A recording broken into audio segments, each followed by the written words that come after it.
सभी लोग मिलकर एक बार गायत्री मंत्र का उच्चारण करेंगे। ओम भूर्भुवः स्वः तत्सवितुर्वरेण्यं भर्गो देवस्य धीमहि धियो यो न प्रचोदयात्। ओम पत्वाग्ने दिवे दिवे दोषावस्तर्धिया वयं नमो भरन्तये नमसि। धर्म प्रेमी सज्जनों, पूजा योग वंदनीय मातृशक्ति, संसार का सर्वश्रेष्ठ कर्म यज्ञ किया। सभी ने मिलकर पवित्र और हाथों से आहुति प्रदान की।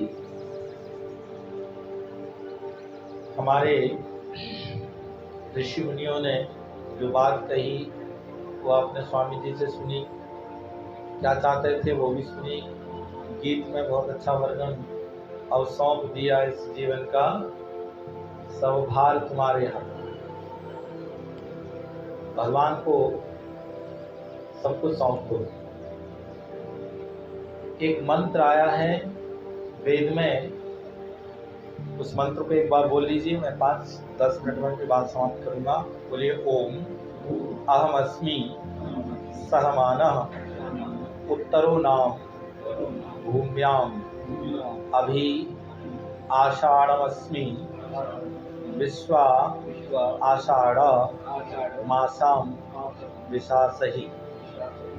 इसका अर्थ किया है कि इस धरती पर सहन करने वाला उत्कृष्ट प्रसिद्ध हूँ। सब मनुष्य सहने वाले हैं और मैं भी सहने वाला बनूं।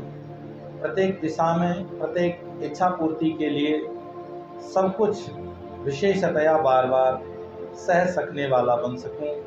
हे परमात्मा, मुझे आशीर्वाद प्रदान करना। सहने की बात कही है इसमें कि मुझे सहन शक्ति देना। एक मंत्र बोला करते हैं हम लोग पहले भी, सहो वसी सहो मैं दी। भगवान श्री कृष्ण प्रतिदिन बोला करते थे इसे। वो इसलिए बोला करते थे, अपने चमुपति शास्त्री जी हुए, उन्होंने पुस्तक में लिखा है कि भगवान श्री कृष्ण इस मंत्र का उच्चारण प्रतिदिन इसलिए किया करते थे कि रोजाना राक्षसों का बोलबाला और राक्षसों के अन्याय अत्याचार बढ़ते ही जा रहे थे।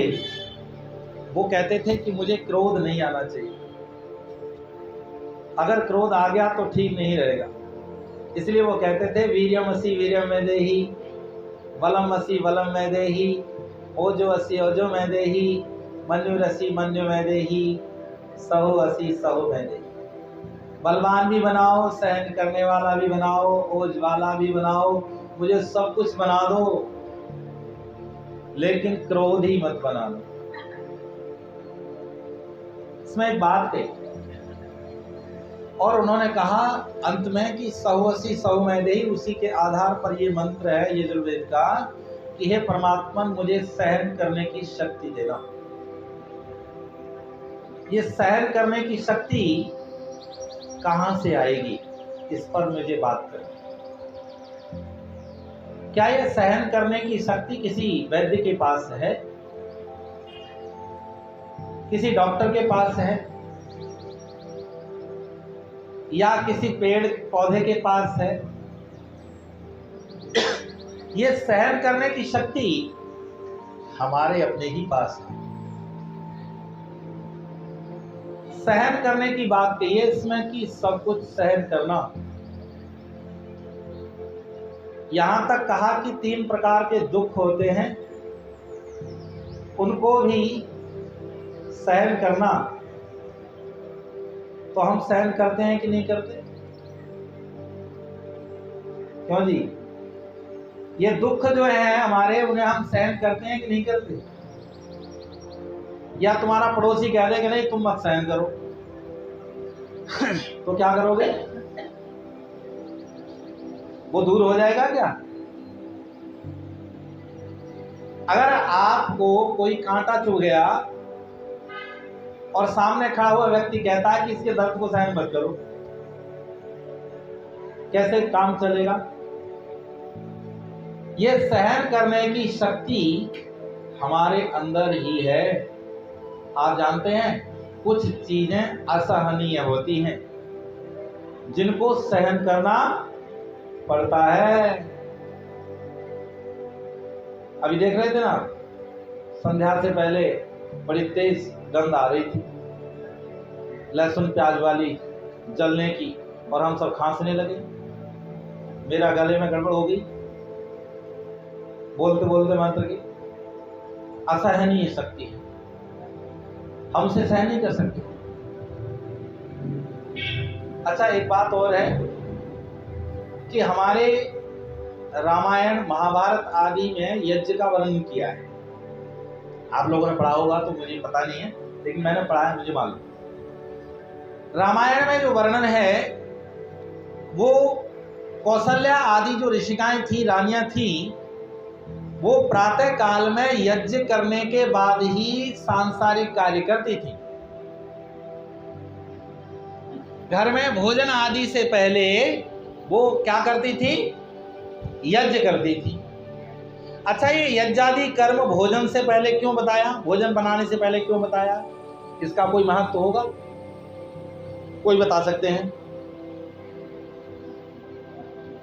आप लोग बोल सकते हैं। यज्ञादि कर्म करने से पहले ये भोजन बनाने की जो प्रक्रिया है बाद में क्यों बताई जी? नहीं, वो भोजन वो भोग है, वो मोहन भोग है। हाँ, वो हमारे यज्ञ का भोग है जो हम खा रहे हैं। जिस भोजन की हम बात कर रहे हैं उस भोजन की बाद में बनाने की प्रक्रिया को इसलिए दर्शाया हमारे ऋषि मुनियों ने और महापुरुषों ने कि आपके यज्ञ करने में किसी भी प्रकार की बाधा या दुर्गंध उत्पन्न न हो।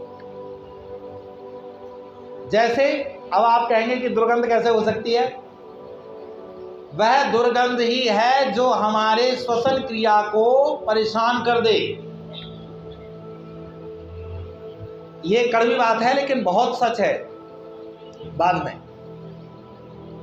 वह दुर्गंध ही है जो हमारी श्वसन क्रिया को परेशान कर दे। और हमारे योगी तो ये लिखते हैं कि शुद्ध वातावरण में बैठ, जहां नदियों का संगम हो रहा हो, जहां वृक्षों का झुरमुट हो, पानी के कलकल की ध्वनि सुनाई दे रही हो, मंद मंद वायु बह रही हो, ऐसे स्थान पर बैठ के यज्ञादि कर्म करना जिससे कि तुम्हारे यज्ञ में कोई विघ्न बाधा उत्पन्न न हो।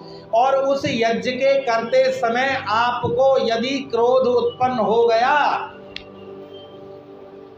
तो याद रखना वो यज्ञ विफल हो जाता है। आपके यज्ञ करने में जो बात कह दी मैंने, ऐसा हो गया तो यज्ञ विफल हो गया, तो फिर वहां असहनीय शक्ति उत्पन्न हो गई, उसे आप सहन नहीं कर पा रहे हैं। ये मंत्र कहता है कि परमात्मा मुझे सहन करने की शक्ति देना। यदि ऐसी बाधा उत्पन्न हुई, ऐसे कार्य में बाधा उत्पन्न हुई, तो यदि सहन करने की शक्ति हम मांग रहे हैं परमात्मा से, पर हमारा कार्य तो ठीक नहीं रहा, हमारे कार्य में विघ्न बाधा उत्पन्न होने के बाद वो कार्य हमारा अधूरा रह गया, पूर्ण नहीं हो पाया। इसलिए भगवान से हमने कहा सहो वसी सहो मैं देही, हे परमात्मा मुझे सहन करने की शक्ति देना। तो हम यज्ञादि कर्म कब करेंगे? भोजन बनाने से पहले ही करेंगे। ये हमारी प्रक्रिया में है और इसका प्रमाण वाल्मीकि रामायण के अंदर मिलता है। और उन्होंने जो ऋषि थे वो सारे वेदों के ऋषि थे, एक भी अनार्ष नहीं था, सभी आर्ष थे जिन्होंने वेदों का अध्ययन करके प्रमाणित किया इस बात को। और एक बात कह देते हैं कि सहन करने की शक्ति हमारे अंदर ही तो है, अब यदि हमें जोरदार खांसी उठी किसी से तो हमने सहन किया, उसे किसी भी तरीके से सहन किया, झेला उसको। खांसी आई बार बार, हमने रोका और मंत्रों का उच्चारण बीच बीच में खांस खांस के भी किया, लेकिन वो बात नहीं रही हमारे मंत्रों में जो होनी चाहिए। एक बात कहकर वाणी को विराम दूंगा क्योंकि समय बहुत कम है। हमारी इस धरती पर अनेकों ऋषि हुए, अनेकों महापुरुष हुए, अनेकों देवता हुए। उन देवताओं में कुछ ऐसे देवता हुए हैं जिन्होंने अपने जीवन में अपने घर में ही ढेर सारी परेशानियों को सहन किया और परेशानियों को सहन करके भी उन्होंने एक ऐसा उदाहरण दे दिया समाज के लिए कि हे दुनिया के लोगों, जैसे मैं गृहस्थ में रहता हूं वैसे तुम भी रहना। जैसे मैं घर में सब कुछ सहन करता हूं वैसे तुम भी सहन करना। घर में यदि किसी से भी मनमुटाव हो जाता है तो सहन करने की शक्ति रखना। यदि आपने वहां सहन करने की शक्ति नहीं रखी, अपना आपा खो दिया, तो आपके परिवार में विघटन पैदा हो जाएगा, केवल मात्र हमारे क्रोध के कारण। एक ऋषि का उदाहरण देकर मैं इस मंत्र की पूरी व्याख्या नहीं कर पा रहा हूं क्योंकि समय बहुत सूक्ष्म है, इसके लिए बोलना मुझे बहुत कुछ ज्यादा था। 20-25 मिनट में कंप्लीट होता। इस धरती पर, महाराष्ट्र की धरती पर एक ऋषि पैदा हुए, एक संत पैदा हुए जिनका नाम था तुकाराम। तुकाराम बड़े ही भक्त थे। कभी कभी तो अपने दुपट्टा और भोजन आदि को ऐसे ही दे देते थे किसी को भी, स्वयं अपना ध्यान नहीं रहता था, अपनी चरण पादुकाएं उतार के दे देते थे, लो ले जाओ तुम अपना काम चलाओ। लेकिन उनकी पत्नी ठीक विपरीत थी। वो जितने संत थे वो उतने ही असंत थी। लेकिन कहने का मतलब क्या है कि व्यवस्था को बनाने से व्यवस्थाएं बनती हैं। वो इधर उधर घूमते रहते थे। उनकी पत्नी ने कहा कि देखो जी, मैं अकेली कमाती हूं और इससे काम नहीं बनता, और आप संतई में घूमते रहते हैं। आप अपनी संतई करते रहो लेकिन घर का तो ध्यान रखो, बच्चों का पेट पालन कौन करेगा? मैं अकेली कैसे कैसे कर सकती हूं? वो नहीं मानते थे और मौका मिला और निकल जाते थे बाहर। एक दिन उन्हें पकड़ लिया, बोले अब जाने नहीं दूंगी। गन्ने का गट्ठर रखा था घर में, गन्ने का गट्ठर उनके सिर पे रख दिया। बोले इसे लेकर जाओ और बाजार में बेच कर आओ और सारे पैसे मुझे लाकर देना। बेचारे मुस्कुराते हुए वो गट्ठर अपने सिर पर रख लिया। समाज के बच्चे, समाज के लोग उन्हें इतना प्रेम करते थे कि पूछो मत। घर से निकले बाहर, दूसरे मोहल्ले में पहुंचे, वहां सारे बच्चे चिल्ला चिल्ला कर आ गए कि बाबा जी आ गए, बाबा जी आ गए, दादाजी आ गए, दादाजी आ गए, स्वामी जी आ गए, स्वामी जी आ गए। सब बच्चे चिल्ला उठे और उनसे लिपट गए, बाबा गन्ना खाना है, गन्ना खाना है। अब ये संत ने सारे गन्ने एक एक निकाल के सारे बच्चों को पकड़ा दिया। एक गन्ना बचा और उस गन्ने को लेकर घर पहुंच गए। 10 मिनट लगे मुश्किल से। घर जब पहुंचे उनकी पत्नी ने कहा बड़ी जल्दी आगे बेचकर, हो सकता है किसी ने इकट्ठे ले लिए हों, लाओ पैसे दो। जब पैसे देने का नंबर आया, बोली देवी पैसे तो हैं नहीं मेरे पास। बोले बेचकर कहाँ डाल दिए पैसे? बोले मैंने बेचे ही नहीं। वो अगले वाले मोहल्ले में ना सारे बच्चे लिपट पड़े कि बाबा गन्ना दे दो। मैंने एक एक गन्ना सबको दे दिया और ये एक ही गन्ना बचा है। उनकी पत्नी को आया गुस्सा और वो गन्ना छीन के उनकी कमर में मारा खींचकर, उसके 2 टुकड़े हो गए। और ये संत मुस्कुराए और दोनों टुकड़े उठाकर कहे देवी बड़े न्यायकारी हो और ठोंक बजाकर देखती रहती हो, ये बड़ी अच्छी विशेषता है आपके अंदर। अब ऐसा करो, एक गन्ना तुम खाओ और एक मैं खाता। देखिए जब ये बात कही तो उस गृहिणी के आंखों में आंसू उतर आए। और वो कहने लगी, हाथ जोड़कर प्रार्थना करने लगी कि देव मैं तुम्हें पहचान नहीं सकी, तुम संत हो, तुम देवता हो, मुझे माफ कर दो, मैंने आज अपराध किया है। इस अपराध का क्षमा याचना कैसे हो पाएगी? संत ने कहा, देवी बिल्कुल चिंता मत करो, आप जब घड़ा खरीदने जाती हो तो बार बार उसे बजाकर देखती हो ना, कम से कम आज आपने मुझे बजाकर देखा, पहचान तो लिया। इतनी बड़ी बात कि आपने मुझे पहचान तो लिया, आज तक नहीं पहचाना था, अब तो आगे पहचान ही लिया। उसी दिन से ही उन्होंने कहा कि अब मैं आपको रोकूंगी नहीं, आप जहाँ जाओ वहाँ जा सकते हैं। उस संत ने घूम घूम कर धर्म का प्रचार किया।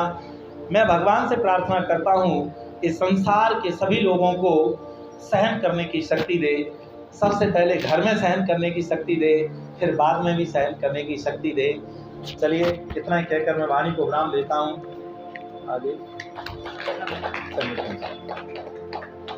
ओम सम समिज्यसे प्रसन्नग्ने विश्वानर्यया इडस्पते समिज्यसे सन्नो वसुन्यावरा। हे प्रभु तुम शक्तिशाली हो, बनाते सृष्टि को, वेद सब गाते तुम्हें है, कीजिए धन वृष्टि को। ओम संगठद्धं संवरद्धं संभो मनांसि दानतां, देवाभारं यथा पूर्वे संजानाना उपासते। प्रेम से मिलकर चलो, बोलो सभी ज्ञानी बनो।